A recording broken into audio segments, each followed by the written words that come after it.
মাথার উপরে সামিয়ানার মতো একখণ্ড মেঘের মতো কিছু একটা তার মাথার উপরে এসে তাকে ছায়া দিচ্ছে বা তাকে ঢেকে রেখেছে। তো যত এটা নিকটবর্তী হচ্ছিল ঘোড়া লাফালাফি তত বেড়ে যাচ্ছিল। পরের দিন তিনি নবী সাল্লাল্লাহু আলাইহি ওয়াসাল্লামকে জিজ্ঞাসা করলেন, গত রাতের ঘটনার ব্যাখ্যা কি? নবী করিম সাল্লাল্লাহু আলাইহি ওয়াসাল্লাম বললেন, সূরা কাহফ তেলাওয়াত করার ফলে তোমার উপরে আল্লাহ পাকের পক্ষ থেকে সাকিনা বা রহমত নাজিল হচ্ছিল।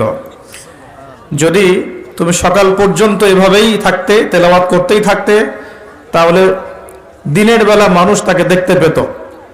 আর এই সামিয়ানার খণ্ডের পেছনে কিন্তু আল্লাহ পাকের মনোনীত কিছু ফেরেশতা ছিলেন, বলি সুবহানাল্লাহ। সূরাতুল কাহফ তেলাওয়াত করার একটা ব্যাপক ফজিলত এই হাদিস থেকে আমরা বুঝতে পারছি।